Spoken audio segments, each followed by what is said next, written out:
Okay, Sunday morning in the kingdom, and we're ready to go. We're waiting for the staff to show up sober so we can go haul some water. Yes, the 39 Chevy is up and running. You can see by the exhaust fog because it's not that warm out here.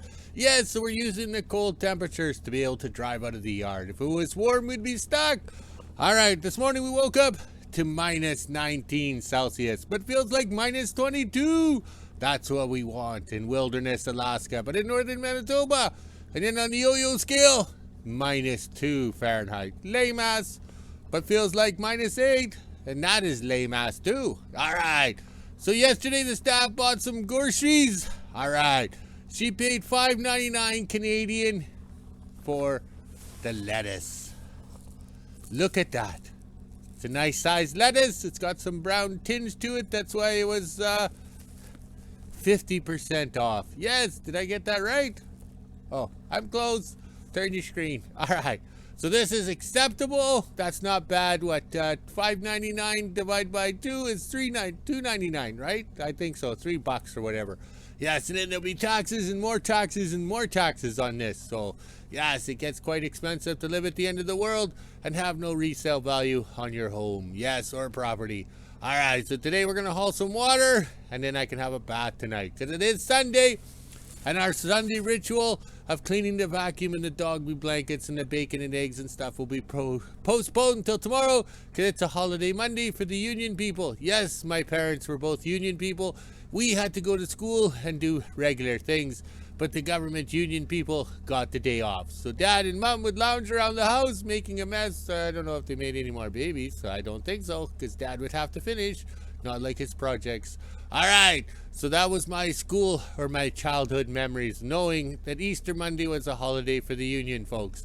All right, so we'll back up here. All right, there's no sun, which is good.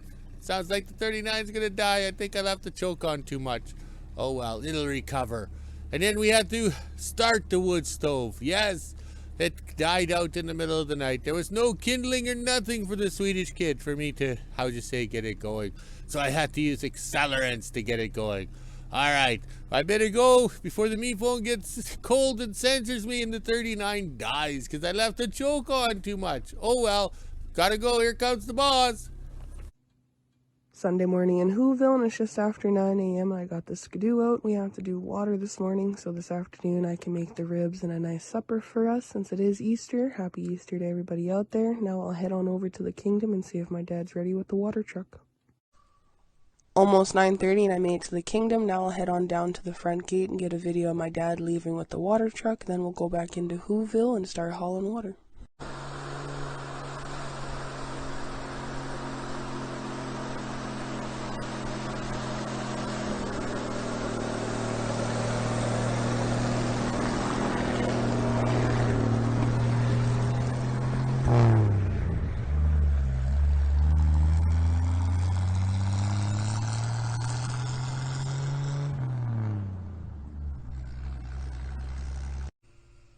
"9:30 and my dad just dropped the water truck off. This will take about 2 hours to fill depending on the water pressure in Hooville. Now I'll head inside, make my breakfast, and let the dogs out. This will be done around 11:30 a.m. or so, and then my dad will come back with my skidoo, and then we can both head to the kingdom to pump it off. Almost 11:30 and the water tank is officially done. I already messaged my dad and he's on his way over with the skidoo, and then we'll both head back to the kingdom and I can help him pump off water. It took just under 2 hours, so that means the water pressure in Hooville is actually pretty good today.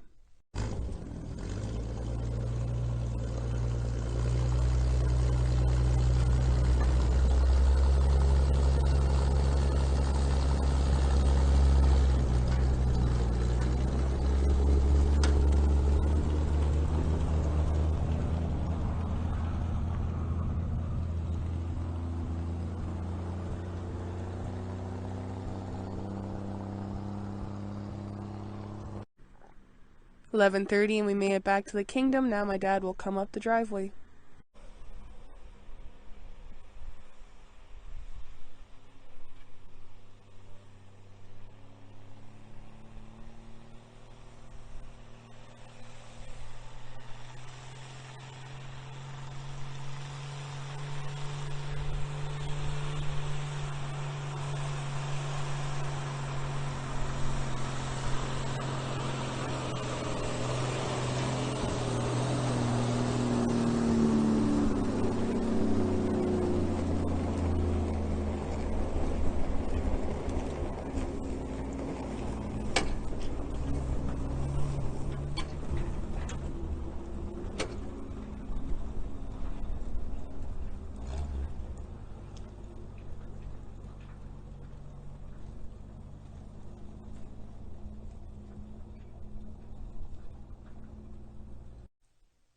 While my dad is pumping off the water, he showed me that the Easter Bunny came down the South Dog Trail here, which leads around to our big trail. This is where I walk to go back and forth to the kingdom, and if we look right here, we have some rabbit tracks.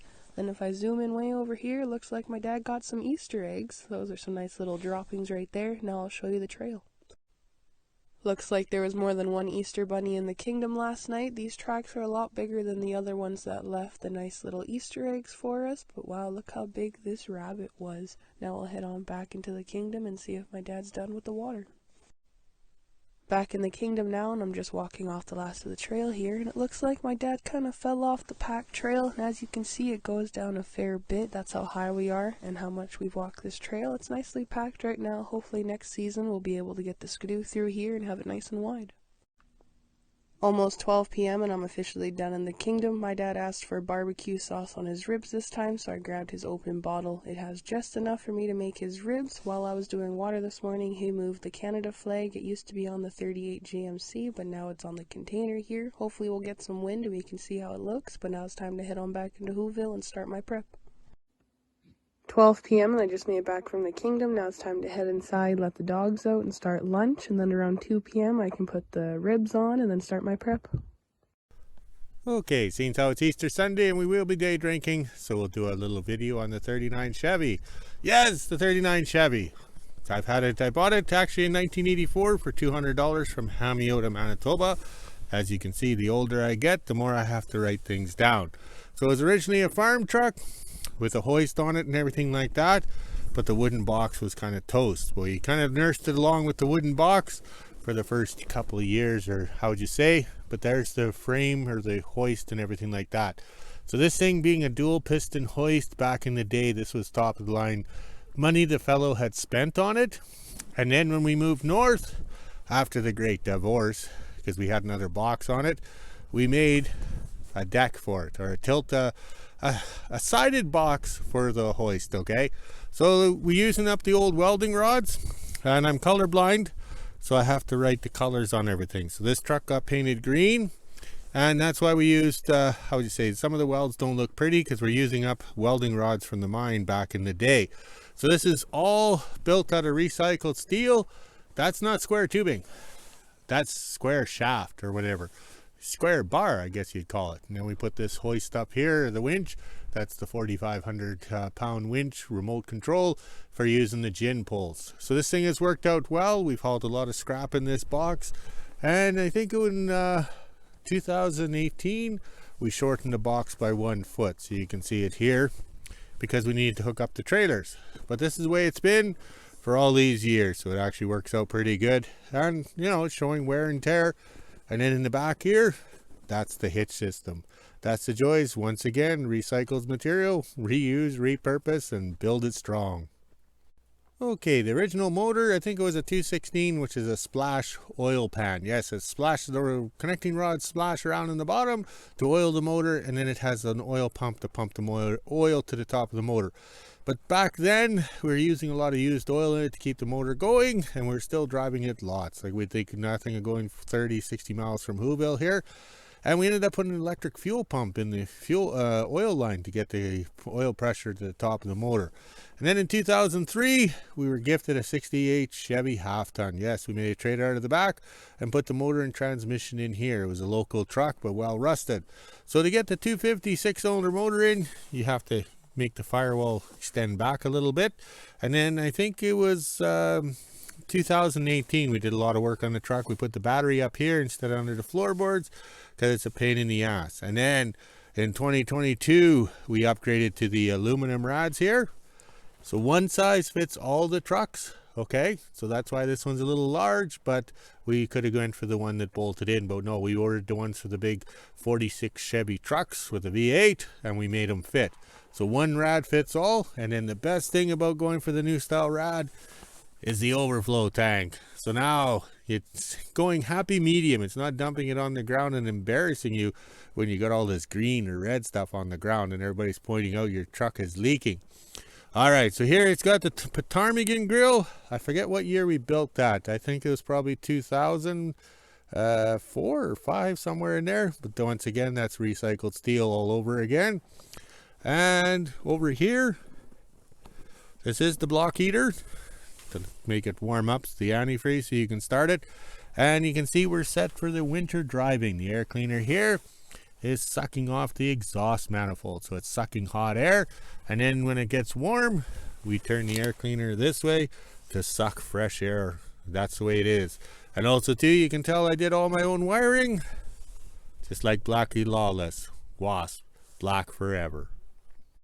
Okay, I walked over to the 38 GMC because the 38 GMC is basically the same as the 39 Chevy. GMC is supposed to be the heavy duty truck of the fleet, but we found out when we're working on them, they're both the same, just different nameplates on the doors, on the grill. Okay, over here, this is what I'm showing you guys. This is an enclosed drive line, okay?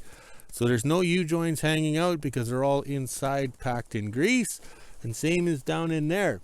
So it couples into the rear end. It's one continuous piece. So this works out good. Back in 1930s, when you're belly dumping gravel on the municipal roads, your chute could come down and, how would you say, not affect your drive line. So let's go to the 39 now. Okay, we're over at the 39 Chevy, and it's going to be a one take video. All right, so over here, we had to upgrade with the new style motor, new style transmission. We have the rear end here with the open drive line with a pinion seal leaking. Yes, I think we'll have to get a hold of Sir Rodney to send us a pinion seal. Oh well, just a minor detail. So what we did was incorporate this rear end into the original springs, okay? So that gives us the 8-bolt pattern here, not the 10-bolt, plus these are 16-inch rims on this truck. So that works out a lot better for tires. And the reason why we have the smaller tires on the back is because up front, these are a 10-bolt wheel with the cover plate to only use 5. And these are a 20-inch rim because look at the size of the brake drum in here. Okay. The only thing that comes close to fitting is if you re-drill out the 53 Chevy 1-ton 8-bolt pattern to a 5-bolt. That'll get you home when you blow a tire. We found that out. Yes, that's what we had to do. Also too, back in the day, this thing sat low. Okay, I'm on my knees trying to wiggle around here. All right. So in 2018, we redid the front end on this truck and they had the springs redone. So now the springs have movement here.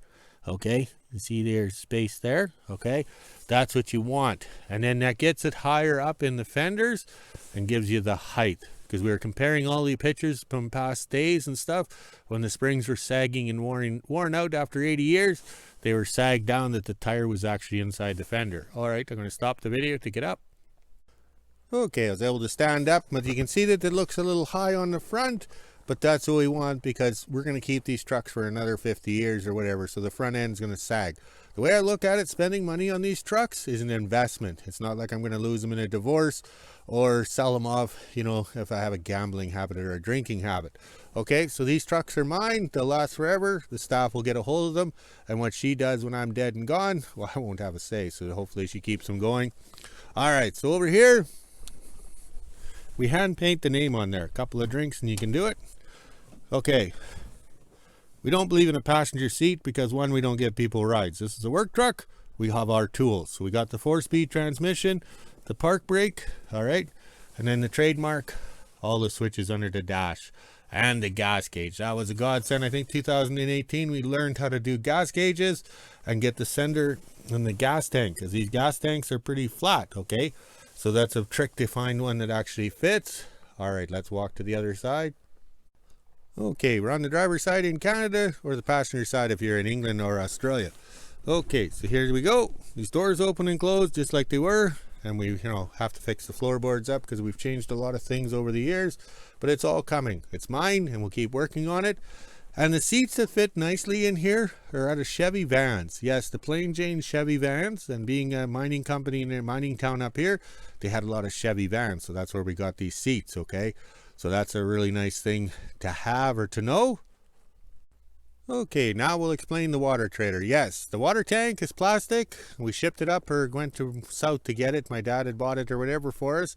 And the tank is 26 years old and it's been out in the elements. So that tells you how things are so nice up here with not the sunshine and the heat. Because I know down in Georgia, that fella that helped me with the 38 GMC says anything plastic or tires dry out in the hot sun. But up here, 26 years later, the tank is still good plastic.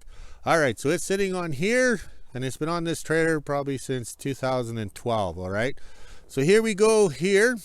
In 2009, a fellow was up on the Kenneseo Rally Road coming back from caribou hunting and hit a patch of ice or a slippery section, or he spilt his beer and spun the truck around. But seems how he was going at a fairly good speed. The wheels were spinning and spinning because it was posi track, and it took out the transfer case and all the gears inside this pumpkin here. So to make it a trailer, I just took the cover off and everything fell out. So it's independent wheels now. And you take the brake shoes off under the brake drums and put them back on. Also too, being a square body Chevy, we upgraded the wheel studs to the larger size so they're not shearing off.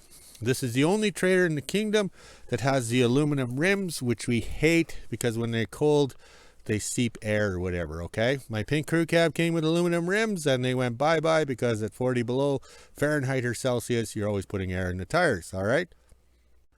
Okay, I'm back. I had to sneeze. All right, so this is an 85 Chevy square body 4x4. And we upgraded the springs in 2017 to the custom ones, heavier duties. And we got some shocks there for the coilover. So that's the way to do it. This rear end is full of oil, but there's no gears in it. And we're running the Goodyear Wranglers on this trailer. These are the original tires that came with the truck in 2009 when we scrapped it. And Goodyear Wranglers is a very popular name, very pricey, and I've had them on my 39 GMC, I think, since 2010, because 2010 I had a bunch of money, so I spent it foolishly on tires, and everything got tires. I didn't waste my time on money. All right, the 85 Chevy was the last year you could make a trailer. All right, the 68 Chevy that donated the motor and transmission to the 69 for the 39 was a good trailer, a good frame and everything. We enjoyed that. So here, this is the last year that you could pinch the frames together, make it solid and everything like that. After that, Chevy went to a too thin of a frame to actually make trailers out of them. So these work out pretty good. And we've had good luck with this trailer, good success with this trailer. It's just got a wooden deck on it. That deck was built in 2012. And we run the trucker's lights back here, okay? Because those things are it's cheaper to buy it as a unit than it is to buy the individual pieces. And then when things malfunction, you just buy the whole unit. Yes, you get that from Sir Rodney. So over here, okay, we have to extend the frame a little bit to get to 10 feet. So that's the channel iron. And we never use the valve on the back. Okay, and we have to run steel valves on everything because you take the heat gun or the heat or the tiger torch, which is that propane flamethrower, and to heat it up. So we kind of melted the other one out, but that's just a minor detail. So it's not bad use. For 26 years, the tank has survived.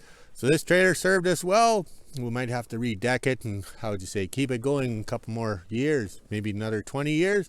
So this is the fleet for hauling water. The little 6-cylinder has no problem, and we do it correctly. All right, let's go have some lunch and have a drink. I'm thirsty. 2 p.m. and I'm just starting the ribs now. I am doing 2 batches, one for me and my little helper, and then one for my dad. There will be sauce on both of them. That's why they are in 2 different containers. My dad wants his barbecue sauce, and I have some nice sweet chili heat sauce that I'm going to put on ours. Now it's time to put these in the oven and let them cook for a few hours. 4:30 and I just finished all my prep. These are the carrots that were on sale in Hooville the other day, so I grabbed a couple bags of those and I cut up a whole bag of that. This is my barbecue sauce that I'm putting on there, and it is a sweet heat, so my dad would not like that, so he gets his bold original bullseye. And then we have gravy, stovetop stuffing, and then the potatoes. There's about 10 there. Now it's time to start cooking. 5:30 and I just took the ribs out of the oven. I am waiting for the carrots and potatoes to be done so I can package everything up and take it to the kingdom. This is my dad's tray here with his little bit of barbecue sauce, and then this one is mine over here with lots of barbecue sauce. Let's package this up. Almost 6 p.m. and I just got all the food packaged up. Now I can head on over to the kingdom and drop my dad's off. I have my plate off to the side, so once I get back I can eat. Just after 6 p.m. and I finished dropping all the food off to my dad, so he's going to enjoy his supper. Now I'll head on back into Hooville and eat my supper, and then I can do the weather. 6:30, and this is the temperature we're sitting at today. It's -5 degrees Celsius, which is 23 degrees Fahrenheit. We even have the feels like on the bottom. It's been pretty warm out today, other than the wind. I also start school again tomorrow. Not the kids, they go back on Tuesday, but I go in tomorrow to go get stuff ready for them. Now it's time to head inside, let the dogs out, finish eating, and end my day.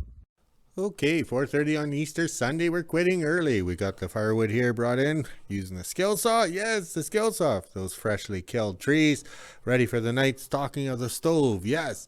And over here, we got this side of the motor all back together. We have loose ends to finish up in the morning. Maybe we'll go for a test drive in the afternoon. We don't know. But this looks good. All new rad hoses. And look at that. I'm anal. We got the stripes going the right way. Yes, the blue stripe is going the right way. Yes. And we even got it at the back here. New rad hose or air intake hose right there. So this motor's coming together. I'm very pleased. Long time coming. Over 20 years to get it done perfect.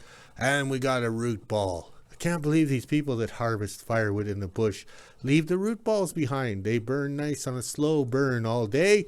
And when you fill it with the kindling or the core boxes. Excellent. That's how we do it at the end of the world here. Better known as Wilderness, Alaska. But in Northern Manitoba.